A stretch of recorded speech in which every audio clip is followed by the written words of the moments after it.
This morning is about celebrating our Tempe neighborhoods and the neighbors who help build our community. Last year was the first time that a mayor gave a State of the Neighborhood speech in the city of Tempe. And it was a new idea, and I wanted to have a chance to speak to all of you and all the residents about the most important component of our city, which is our neighborhoods. And I'm so glad that this has become a tradition. You know, something is special happening in our city.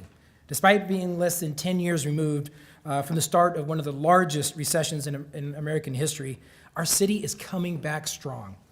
Tempe is leading the way out of the economic doom and gloom and the dire economic forecast that we once saw into a bright future of job growth, as well as improving the quality of our life. The proof is in the change all around us. You know, a nice jog along the shores of beautiful Tempe Town Lake would not only reveal brand new beautiful buildings being built by our construction workers here in our community, which will soon be filled with people with high quality jobs. By the way, it's really exciting because these people are going to continue to reinvest in our community. The jog will also allow and show the large number of people in our community how stunning the Tempe Center for the Arts is, also pursuing a healthy lifestyle and soaking up the beauty of our unique and evolving skyline. While there's always opportunity for growth, I am happy to report that the state of our neighborhoods and our community is strong. When I look back at my childhood, there are some people in the room who have made all the difference. First, I always think of my parents. My father, who's a lifelong Tempean, who went to school here, who graduated college here, who taught at Tempe High and became mayor and represented us in the United States Congress. And then my mother, who stood beside my dad during that entire time, but she also pursued her own path, teaching high school for over 35 years, and volunteering her time to make a difference in our community, as well as making sure our family was all organized and well put together. But there were also teachers, all of who dedicated their time to my education, countless baseball and football coaches I had, and friends who helped shape me into the person that I am today. In all the memories, there's another central figure. All the memories of my childhood, there's another central figure, and that is Tempe. I love this place. It's what has given me an opportunity to give back to this community. As a father, I can only hope that my girls look back at their childhood as the way I did growing up here in Tempe. You know, every year, tens of thousands of people arrive to Tempe for the first time. Many of them are ASU students working hard to improve their lives through education. Many of them have picked our city as a place to raise their children. And of course, many of them are tourists, here to visit us, you know, for one large event after another. They like to come to see the PF Chang's Rock and Roll Marathon, the Ironman, or the Mill Avenue Arts Festival. But what you might not know is that Tempe hosts more than 200 festivals, athletic events, and concerts a year. That equates to nearly 800,000 people visiting our community. So it's very important for all of us that we continue to remain a welcoming place. That is why I love to brag about our city. Because as we grow, we all want people to know that we are keeping that small town feel. In fact, that community is what drives us. And as mayor, it is important that we work to continue along working with the partnership with our council to maintain this. You know, my conversation here today is all about communicating how the city is working to provide a high quality of life while being responsible stewards of your tax dollars, and also while getting feedback along the way. One thing that I love about this community is that the inclusion has all along been a core value in Tempe. Lately, you've likely seen or experienced or hear discussions surrounding religious freedom acts, like the one in Indiana. And you saw that as soon as the governor signed that bill, businesses began canceling plans to relocate to the state, and tourists canceled visits. Tempe has taken the opposite stance on these types of issues, taking steps to put the values of inclusiveness and non-discrimination directly into our city governing documents. Yes, thank you. After the Tempe City Council unanimously passed an ordinance in 2014 that outlawed discrimination of all kinds, including due to sexual orientation or gender identity, nearly 70% of the voters cemented those rules into our charter on Election Day last August. And the business community has taken notice. This isn't empty rhetoric. The numbers support the benefits of our inclusive policies. Northern Trust, State Farm, GoDaddy, and Shutterfly have all recently announced expansions into our great city. These expansions will amount to more than 11,000 jobs and over $772 million of capital investment. Each of these businesses, thank you. Each of these businesses really explicitly stated that our inclusionary practices were one of the main important reasons they chose Tempe. And you know why companies like Northern Trust and State Farm are looking at Tempe? It's the investment that we have made, that you have helped us make into our community. And when they see that a community of residents that love their community, invest in the community, they want to be a part of it. And we're seeing that right now. You may not know, but every year, the city contacts residents as part of our community satisfaction survey and asks them how the city is doing, from the quality of our library services, from our trash collections to our transit services. And I'm proud to report that in 2014, our survey results were 90% of our residents are either satisfied or highly satisfied with the overall quality of services in Tempe. Over 85% were very satisfied and highly satisfied with the quality of life in our community. And right now, you're probably asking yourself, well, sure, but how does that match up to other cities across the country? Well, let me tell you. Tempe has ranked above the national average in 34 of the 40 measured areas on overall satisfaction that residents feel, and 34% above the national average. We are continuing to set a standard for cities around the U.S. And I think the major reason that we're seeing such a great economic interest in our community is because of the satisfaction that we have. But we're not done. It doesn't mean that we can rest on our laurels. And when I took office in 2012 as mayor, our economy was in a very tough place. And families were struggling, and businesses were uncertain, the futures, and were laying people off and delaying plans to bring on new people within their companies. As a result, our community, our council, we had to make some tough decisions. But what a difference a few years make. Since 2012, we have announced the addition of 15,000 jobs, 4.7 million square feet of the highest quality office space there is, and we just crossed $1 billion in capital investment. And we also have a 97% occupancy rate for Class A office building in the region.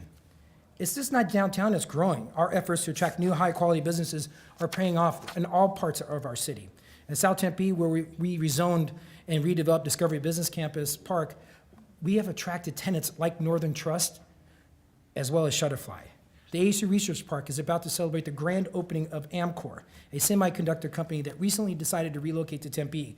It's pretty clear that the technology corridor along Price Road, which is in the 101, is not only alive and well, it's growing at an amazing rate.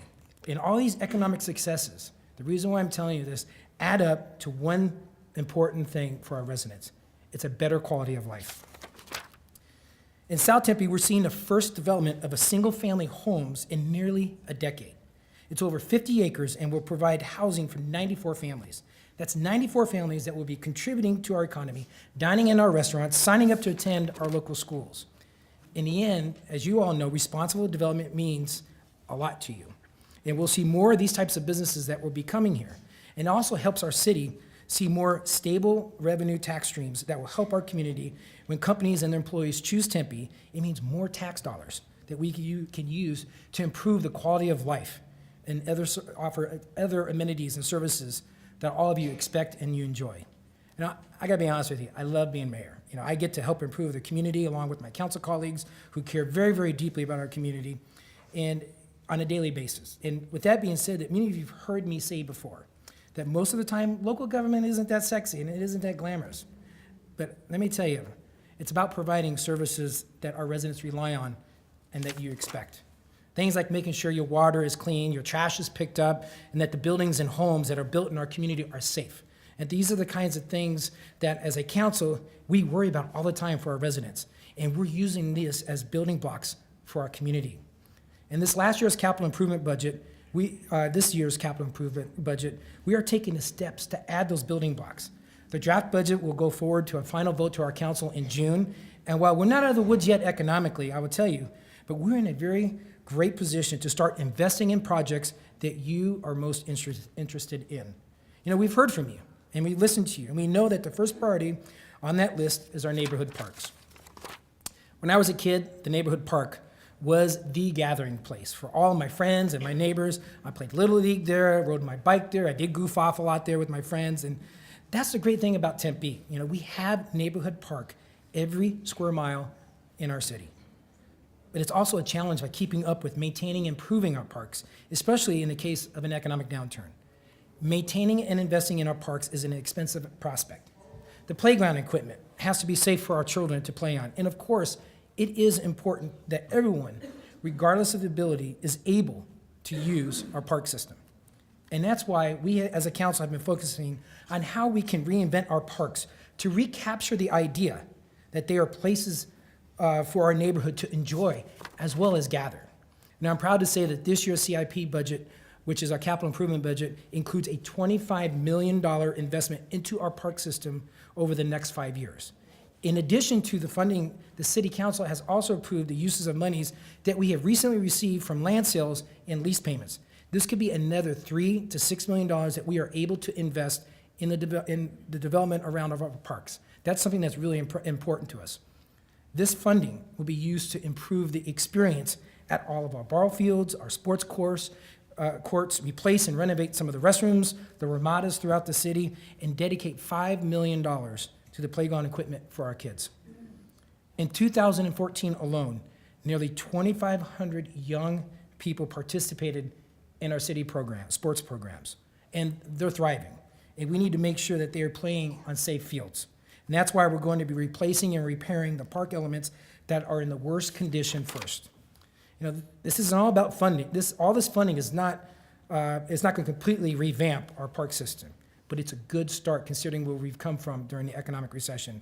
And it's more that we've been able to invest since the recession actually started.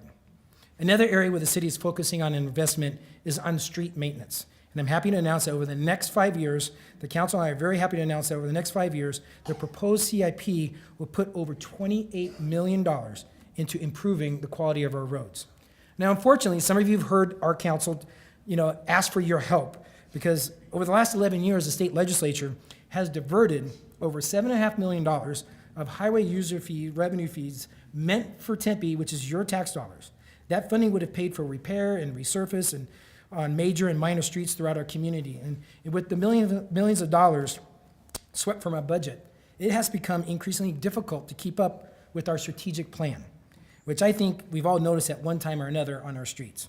The legislature did sweep these funds again this last legislative session. So next year, we're going to have to keep up the fight, and we need your help to do so.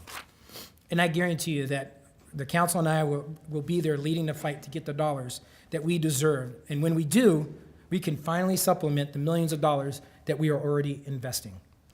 Beyond making our streets safe for automobiles, we want our streets to be safe for pedestrians as well as bicyclists. We're doing this by improving our pathway system. You might know this, but Tempe has about 150 miles of bike lanes and 23 miles of multi-use paths.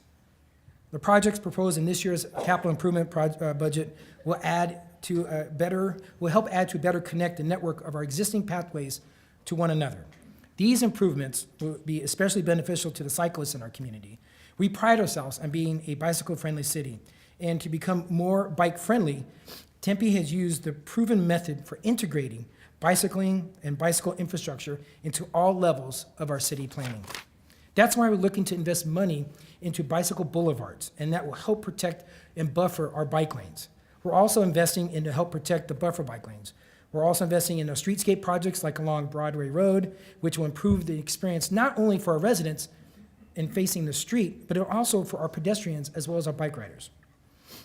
For our first responders, we're using this opportunity to get some of the equipment and the assets that they need. This includes body cameras for our Tempe Police Department.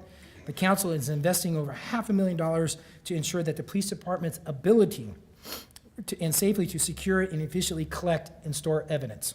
This will help to transform the way the Tempe Police Department does their business.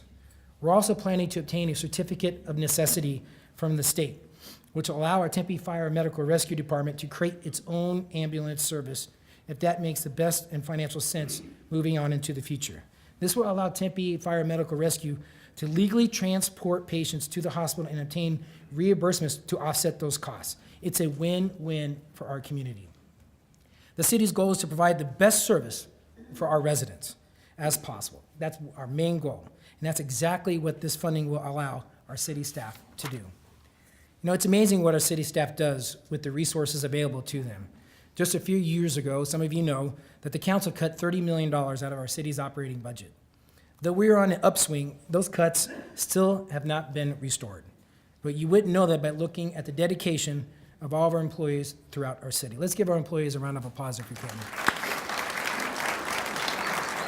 You know, just take a look at the library. During the recession, the hours and the budget for books and programming were cut.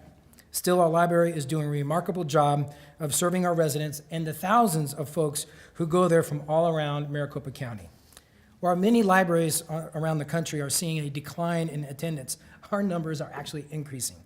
And more than 25,000 people attend the library program this year. There's an increase of more than 25%. I can't believe that.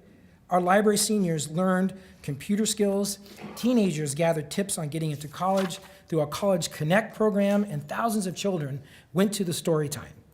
Our staff programmed the library with the intent of keeping the residents connected, and that's exactly what has happened.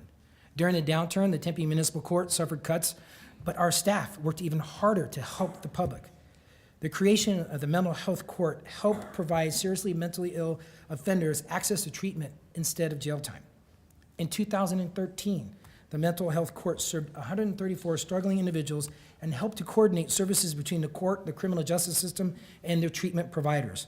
Along these same lines, in July of 2014, the Tempe Municipal Court established the first Veterans Court in the East Valley. Veterans Court is a cooperative effort among parties in the criminal justice system that social service agencies and members of the Veterans Health Administration, the Department of Veterans Affairs Justice Outreach Program, and the Mercy Maricopa Integrated Care, who are all working together to assist Arizona veterans transitioning out of the military service. Since its inception, we have served over 103 veterans, and the court will celebrate the first graduates of this program.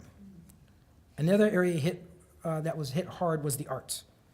I have to say, not only is the city working on turning up our arts programs, but our residents are pitching in too. With your help, the city is in the process of completing an arts and cultural master plan for Tempe. This study will help us determine future paths for the Tempe Center for the Arts and a public art program and other aspects of art throughout our city. As before,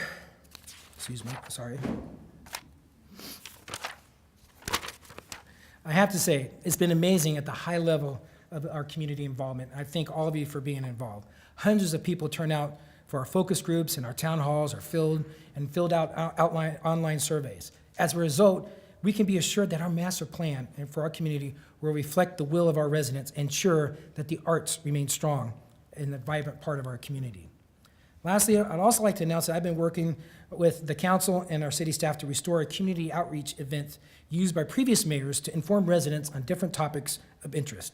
Until 2010, the city hosted a monthly event called Let's Talk Tempe, and unfortunately, in the downturn, this program was eliminated. I'd like to revive this concept with the council, and it would be started to take place 3 times a year as a starting point to see how it runs out and how it matures into communicating with our residents. And when it did air on Channel 11, the public would also be invited to come, and we're also going to be using our social media outlets to reach more residents in our community. A guest or guests would be interviewed, and the audience would also be invited to ask questions and be a part of the interview process. The first of these will happen in June, and we'll definitely keep you posted. But I also want to end on a final note that I'm very excited, and the council is thrilled that we're going to be starting the second phase of the character area process, which will be the Apache area as well as the Central City. So, it was very successful. The first ones, we're learning and listening to our residents as we continue to go through our character process planning. We encourage you to get your neighbors involved so that we can understand what you all are looking for in your community so we can help you have the community in the character area that you all want. So thank you so much for coming, and enjoy the rest of your weekend.